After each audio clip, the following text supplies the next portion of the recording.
Welcome back to Echo Ridge. Today, we have some work to do in our spaceport. As alluded to in our last episode, it's time to retrofit our entire rocketry program, and I'm thinking liquid oxygen and liquid hydrogen, the key component of which is supercoolant, and we happen to have quite a bit of it. Another one that it's a good idea to have would be insulation, and that way we could make insulated pipes. It would really help the liquid hydrogen and liquid oxygen for not breaking in what is going to have to be our insulated ceramic pipes. Unfortunately, insulation requires iso resin, and we're not quite there yet. Now, when designing this retrofit, one thing that we have to keep in mind is that hydrogen rockets, well, they're very, very big. And once again, we're sitting at only 38 tiles from the top of our spaceport. So we're going to have to keep that in mind. The reason why I say that is because I was considering using a bunker door system all the way across here.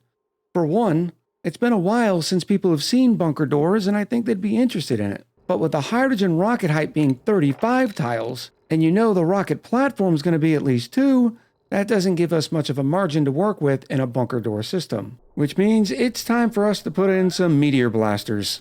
Yes, we're going with space guns. For those of you who've never seen the Meteor blaster, it requires 240 watts, and it covers a pretty good range at 16 tiles horizontal and 32 tiles vertically. But this isn't the limiting factor. The limiting factor in the Meteor blaster is the fact that it takes blast shots. Blast shots are made out of refined metal as a base, but also require petroleum. Not too bad at only 50 kilos, but when you do this recipe with the 25 kilos of refined metal, you get 5 blast shots. So we're doing a small retrofit to our petroleum setup. We're adding a buffer tank, and that way we don't have to worry about this storage area not having enough petroleum. We're also extending it by a couple tiles because since the new patch, the blast shot maker requires a liquid input, which means I need to bring that petroleum all the way up here. I mean, what's one more liquid pipe, right? Not a big deal. So while the dupes are working on that, let's discuss some of the other changes that are happening to our spaceport. We've sort of crammed a bunch of buildings over here into the side, and I'm happy with most of them. Remember, we have a pretty big rad bolt system that goes through the entire spaceport and powers quite a bit of things. But we don't need the materials study terminal anymore. The mission control station's handy, but do we really need this entire setup for just one mission control station? Also, I'd like something a little bit better with the enclosed telescope. Right now, we're getting away with it because the enclosed telescope can see 50% of the skyline, which has the benefit of while the duplicate's sitting inside the telescope, they're directly under these tiles, but yet the telescope still works because it has this visibility. By the way, the mystery of last episode of why our materials were coming out so warm, well, it's these two tiles. This tile and this tile are both sitting at 100 degrees.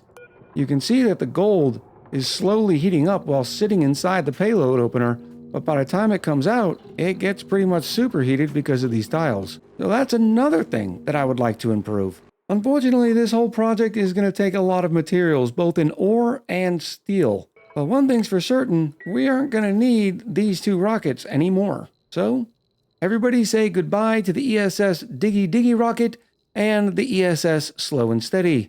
You've been great. During the retrofit, we are going to leave this one rocket platform because the ESS P party bus is still on Rickazon. Speaking of which, we're getting ready to send another wart seed and 2 tons of phosphorite over to Rickazon. All we have to do is select all, Autosweeper grabs it, throws it inside the conveyor loader, and those materials will be there shortly. And the reason why is because we're designing a new system here. Yes, I got fed up with this, and quite frankly, I'm just not happy with how it's performing. So I'm going to stop being lazy and design a proper system. I also wanted to show you the spectacle of what happens when you deconstruct a gas cargo canister. Look at all those gases just erupting from it. I saw it in the first rocket and was like, oh, I gotta show people this. It just keeps going out and out. The vacuum cannot consume it fast enough. Speaking of gases, I wanted to let you know that I'm starting to burn through all the rust that we had been stockpiling. All we did is put a couple rust deoxidizers down here, and we're taking all those wonderful gases and just venting them into the vacuum of space. Because remember, the reason why we're doing this is when the rust deoxidizer uses the rust and a little bit of salt, we get iron ore out of it. We put an auto sweeper in here, that way the dupes didn't have much interaction other than coming to grab the iron ore, which of course, because we have a metal refinery set on iron ore to iron forever, and another metal refinery set on iron to steel forever, our steel supplies are starting to go back up. We're up to around 10 tons. Granted, a large part of that was destroying those 2 rockets. After a little bit of tinkering, here is our new and improved system for our shipping center here on Rickazon. It starts with a Wheezewort radiation farm and 3 Radbolt generators. Now the generators aren't doing too bad. We're getting about 73 Radbolts per cycle out of this one, 74 out of this top one, and on the left side we're getting almost 90, which means every cycle we're going to be generating about 250 Radbolts. Well, 250 Radbolts is enough to send 5 interplanetary payloads over to our home colony, and at 200 kilos per payload, our total throughput is going to be 1 ton worth of materials per cycle. I can live with that just fine. Now the system itself is probably a little unfamiliar to most of you because of the addition of the Radbolt chamber. Now the Radbolt chamber just stores Radbolts, up to 1,000 of them as a matter of fact. And whenever it receives a green signal, it sends the amount of Radbolts that you have selected. In this case, we're sending 100 Radbolts every time it received a green signal. And I really wish the duplicants would stop running back and forth here because they keep getting beamed in the head by Radbolts. Hurry up and finish sweeping. It also means I have to mop up all this super coolant, fix all the nuclear waste, and then send it away. But back to our automation story, remember if you will that the interplanetary launcher is only going to launch when these doors are open. An additional piece to the automation puzzle on the interplanetary launcher is the fact that it has an output port that sends a green signal whenever the Radbolt storage is full. So we can use a NOT gate to turn it red when it's full and green when it's not full, which then tells the Radbolt chamber, hey, I need more Radbolts, please send them. So why go through that whole process?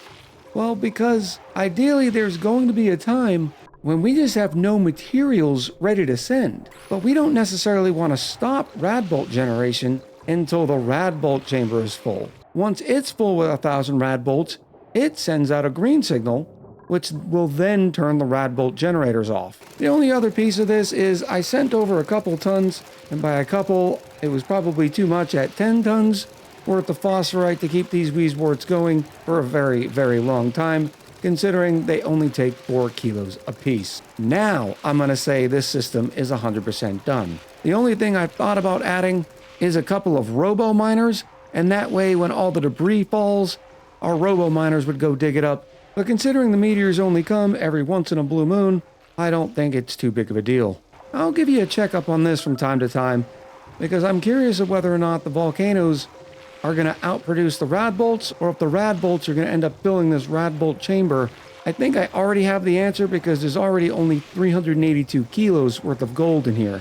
And when I started this project, there was almost 1.5 tons. With that system done though, and everything in here sort of managed, I think it's time to send some dupes home, especially considering we're down to 61,000 calories. To do that, all we have to do is crew everyone up.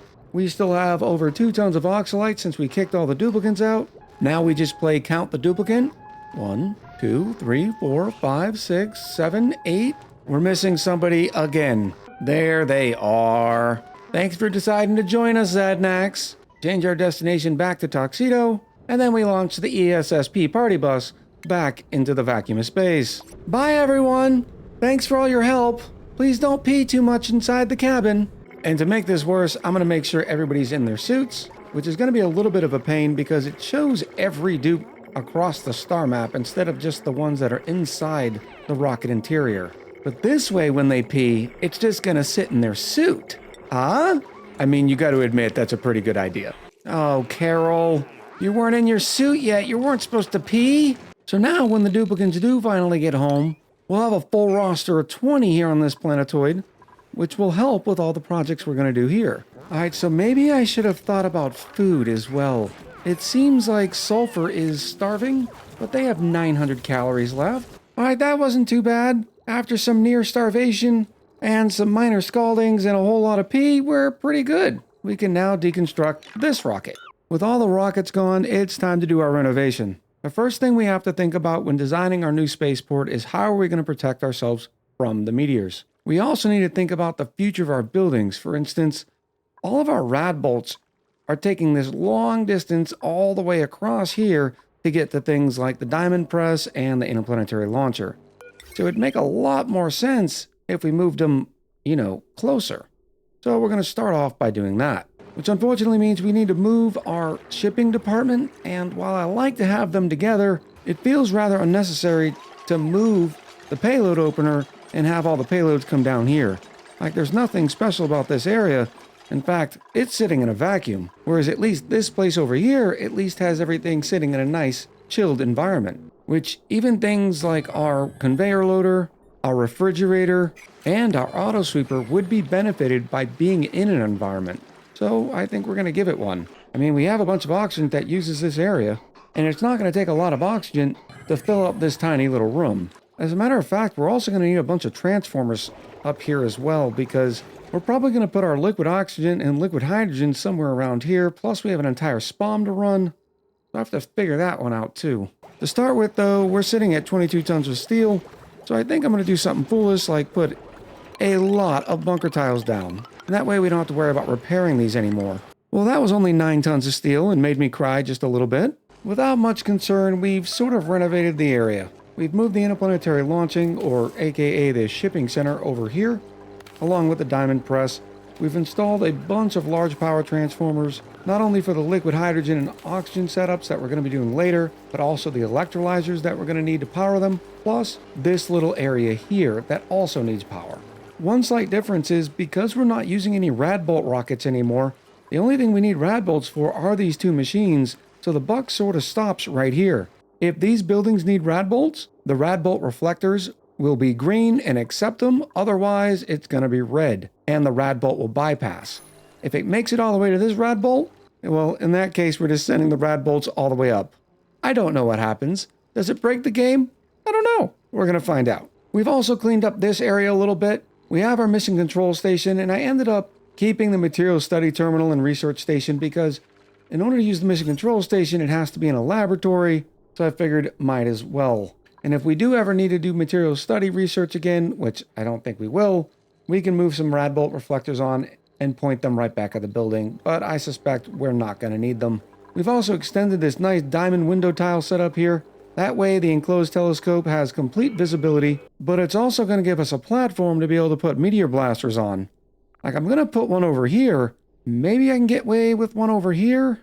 I'm not 100% sure. We're going to have to take a look. Now, unfortunately, before I can go any further, I actually have to design the liquid hydrogen and liquid oxygen setup, because otherwise I don't know where I need to put the meteor blasters. For instance, if I put the Rodriguez here and the liquid H2 and O2 here, that means I need to put a meteor blaster up here, because you don't want the meteor blaster under those 2 buildings. Which then might spark the question, well, why are we building it in the vacuum anyways? Well, for one, we don't have a lot of room around here. But for 2, when you put your liquid oxygen and liquid hydrogen setups in the vacuum of space, there's much less of a chance of those liquid components bursting the pipes. So, away we go.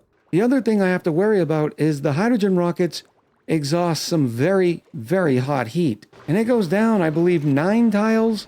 So the only 2 places I'm going to feel comfortable putting rockets are going to be something like here and maybe here. I mean, I might be able to squeeze a 3rd. Maybe something like that, because it's only a 3 wide exhaust pattern.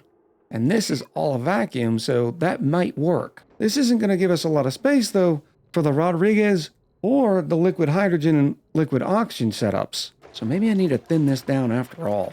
I was considering putting the interplanetary launcher on top of the nuclear sauna, but unfortunately it doesn't fit.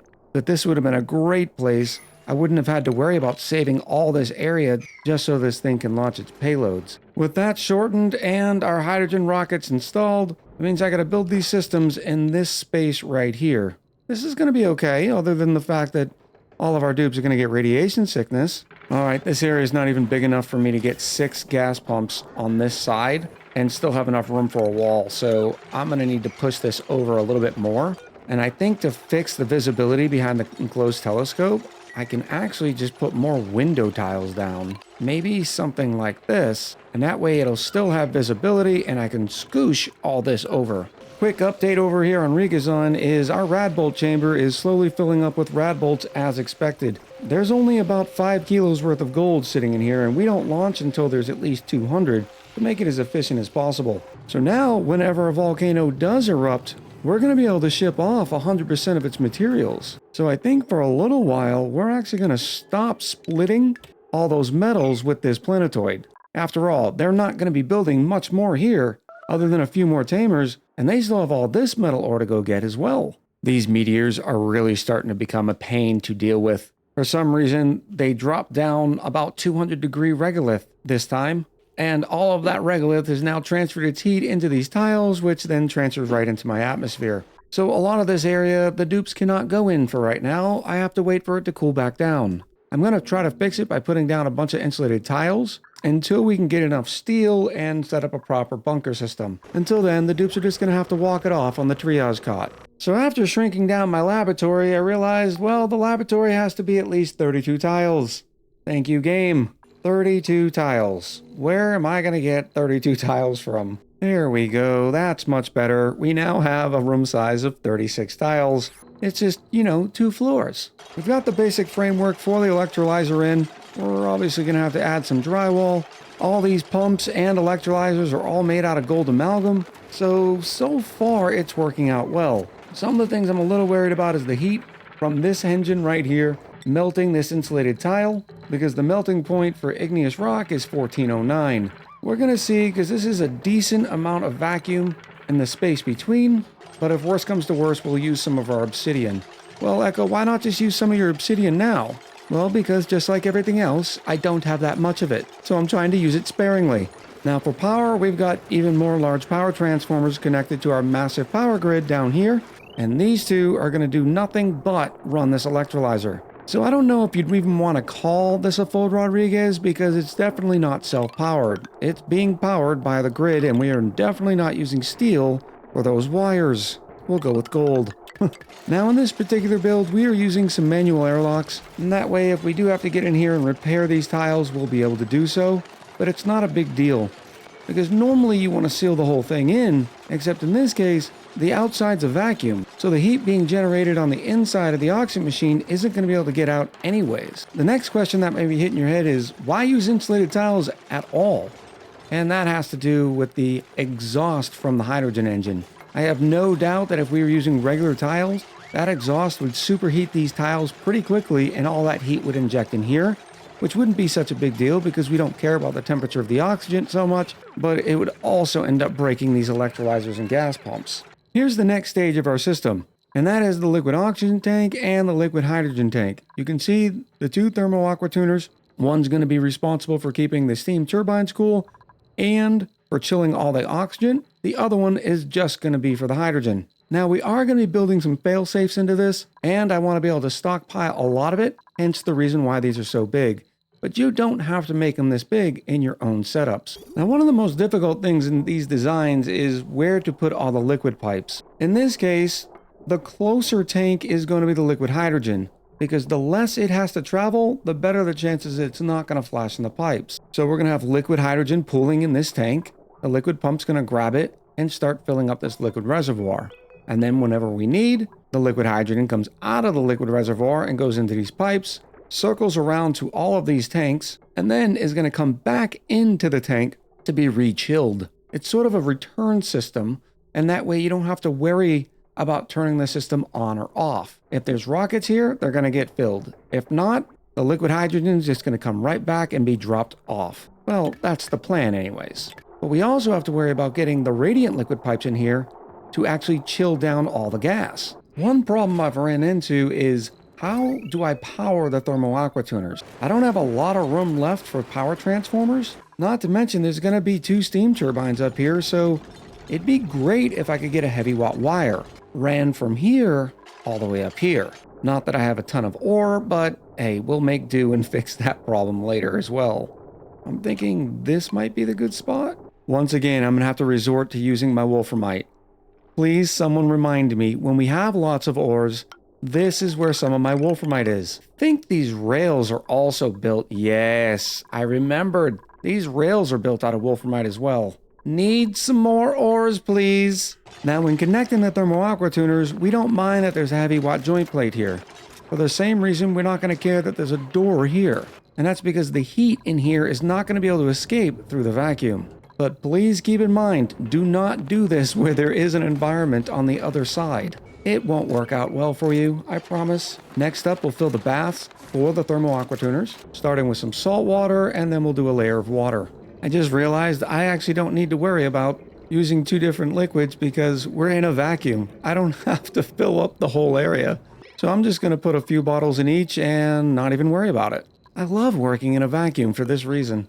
Now, as you can see, the piping is quite complicated, so there is a 100% chance I've messed something up. We're just going to have to wait and see what breaks in the future and then go in and repair it. For now, though, it's time to cap off these two thermal aqua tuners and get them going. I just realized I almost forgot something. The liquid oxygen cooler is not actually going directly back into the thermal aqua tuner. Instead, it's going to be responsible for keeping the steam turbines cold as well. So this is going to come up here. We'll throw a few radiant liquid pipes there, a couple here, and then it'll return all the way back before heading back into the thermal aqua tuner. Because that's what this system needed. More piping. And Eric getting stuck. We're getting both tanks sealed up, and I'm pretty sure I've forgotten something, but I can't find out what it is. We have everything connected via power, automation, even the gas pipes are ready to go, although we do have them disconnected a little bit. I'll explain this whole mess here in a few. The last sort of thing we have to do is drop some supercoolant to not only keep the steam turbines cold, but we're going to use this area to fill up both cooling loops as well. We'll make sure these things do not turn on by setting them to a cool 5,000, and whatever little bit of supercoolant is left in here will be the environment that'll keep the steam turbines cool. I told you it was a big footprint. It looks like the oxygen coolant loop is about full, so I'm going to separate it and actually start filling the hydrogen one first. It would have been a little bit more efficient if I would have done that in the first place, but don't worry, it's all going to work out in the end.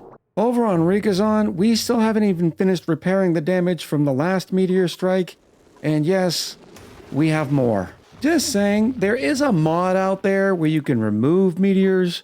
I'm not saying you should do it, okay?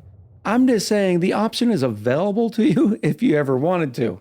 I wouldn't blame you. In this case, we just weren't prepared for the size of the meteors that are coming in at us, whether that be by using blast shots or by putting a giant bunker door system in. In this case, it wouldn't be such a big deal if the duplicates were in suits when they were going onto the top of the base.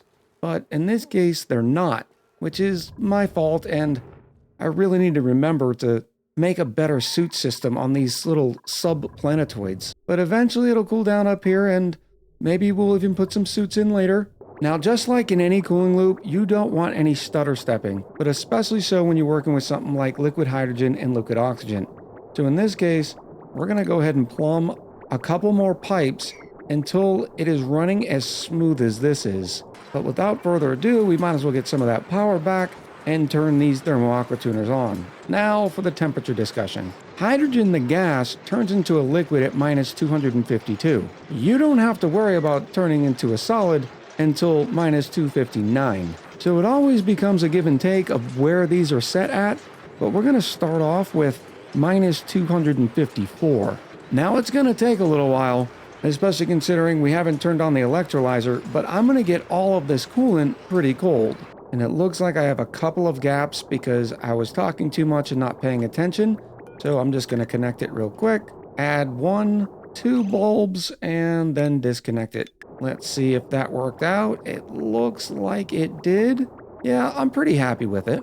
Now with oxygen, you have a bigger range. It turns into a liquid at minus 183 and doesn't turn into a solid until minus 218. So you can sort of go nuts on it. So we're going to try minus 195 and see how that does. Now, one of the things this coolant has to do first is actually cool down the coolant, because all the supercoolant up here is at around 110 degrees. And without further ado, we can now plug everything in, oxygen and hydrogen. Oxygen, again, going to the left tank, hydrogen going to the right tank. We have one leg of oxygen just coming down here and filling up this line. Once I see that it's full and working, we will separate the colony's oxygen supply from this area, because there's no reason why this electrolyzer can't provide oxygen for the entire top half of the base. Additionally, you might be wondering, well, why don't we just connect all 3 in here? Well, it's because you can only get more than one pipe full of oxygen. And in order to get the most throughput you can with the hydrogen, you want the oxygen flowing as much as possible. And as you can see, because we started in a vacuum, we've already got a perfect equilibrium, so nothing to worry about there.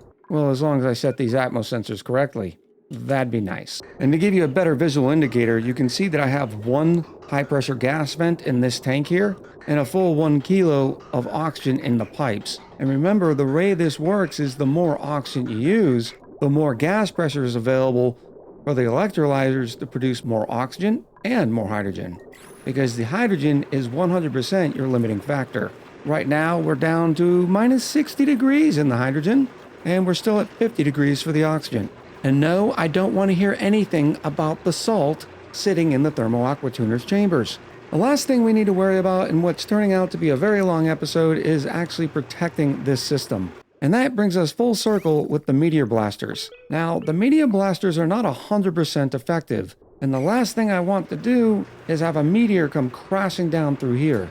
Unfortunately, I don't think I can get much more overlap than, say, right here. But I don't have that system in place yet, and you already start seeing meteors coming, so we're just gonna do something slapdash real quick and put down some wonderful bunker tiles. There we go. Do your worst, meteors, because I shall do mine. And now when we finally go install the Meteor blasters, we're gonna be able to put them right on top. Easy peasy. By the way, I completely forgot to mention the source of water for our oxygen setup. Well, it's the nuclear sauna. That's right. All of this was exhaust from the reactor. We have 4 buffer tanks to store as much water as we need, which means this oxygen machine should never, ever stop. Now, I'm not going to let you go from this episode until we start seeing some liquid hydrogen and liquid oxygen, so I'll be back in just a moment. Meanwhile, on Rickazon, it's still a giant dumpster fire. And not surprisingly, it's actually liquid hydrogen that started to form first. The liquid oxygen is going to take a little bit longer because, again, they're keeping the steam turbines cool. So every time they pass through here, they're picking up a lot of heat. But don't worry, the supercoolant will win out because the oxygen is much easier to turn into its liquid form than, say, the hydrogen. Hence the reason why this thermal aqua tuner is only responsible for the hydrogen. Now, one key part of this system is the hydro sensors. And the reason why is because you want to build up enough thermal mass. And what I mean by that is the more hydrogen that comes in, we want it to sort of instantly flash into liquid hydrogen. But in order to do that, everything here has to be sufficiently cold. So we put in a hydro sensor to make sure nothing is allowed to pump until the water is at this level here. So there'll be a giant pool of hydrogen all maintained at those same thermals to provide that nice thermal mass. Not to mention, we're going to keep producing and fill up these liquid reservoirs as well. Our one limiting factor is these high pressure gas vents. As you can see, this room's not taking any more gas. There's 20 kilos worth of oxygen in here. And it won't be until some of this turns into a liquid that will allow more hydrogen to come in place. But eventually it'll be so cold that the gas will just enter the room and instantly turn into a liquid. And nothing will stop the liquid hydrogen and liquid oxygen from continuously building all the way up, save for the fact that we need to be using enough of it. If it comes to pass that I need to put some sort of shut-off system into place, we can do that at a later time and not worry about breaking the system too much, because again, this is all a vacuum. So I'd be able to build some scaffolding here, open this up, and all this liquid hydrogen would still sit there. I've decided to break into both of these because while I don't mind the drywall, I think I'm going to put one giant square of diamond temperature shift plates, for the simple reason that the drywall is only 100 kilos in size, where the temperature shift plates are 800 kilos. And that'll help hold even more thermal mass. So we're going to pause our little systems here. And since we've been creating diamond for quite some time, we're up to 20 tons of it, so I don't have to worry. And we're just going to do a nice little square right here, making sure none of them connect to the sides, because when temperature shift plates are physically connected to insulated tiles, they'll try to inject their chill into those as well. And since I was already in there, I ended up putting in an overflow system. What this is going to look like is when the liquid gets all the way up to this point, it's going to shut this high pressure gas vent. The same thing on the oxygen side. That way we always have room for this liquid vent to be able to drain, keeping the whole system going. But if we did that without any other contingencies, we'd end up breaking our oxygen machine. So for that reason, we had to put in an overflow. In other words, when this vent is not taking any more hydrogen, The rest of the hydrogen is going to come out this way and just be vented in the vacuum of space. We don't have to worry about the oxygen upsetting the equilibrium in here because we have other sources where the oxygen is being used, like this gas vent into the vacuum, and eventually for our entire space program. Speaking of which, I figure we can reclaim our oxygen now. And there you have it, liquid hydrogen and liquid oxygen. And I'm pretty sure this is going to be the last change to this design. Maybe. Next episode, we're going to be able to get the blast shot makers into place, finishing off our spaceport, and then start designing some beautiful liquid hydrogen rockets. Right now I'm thinking about one being a long-range exploration with the 3 fuel tanks, giving it a range of 48 tiles, and then 2 rockets that'll only have a range of 36, but be a lot more versatile, like maybe 1 colonization rocket and 1 mining rocket. Well, I hope you enjoyed this episode and possibly even learned something. Regardless, I'd be interested to hear what you have to say in the comments below. Not to mention that it helps the video out too, in the same sort of way that liking the video does. So until next time, much love, happy gaming, and I'll talk to you soon.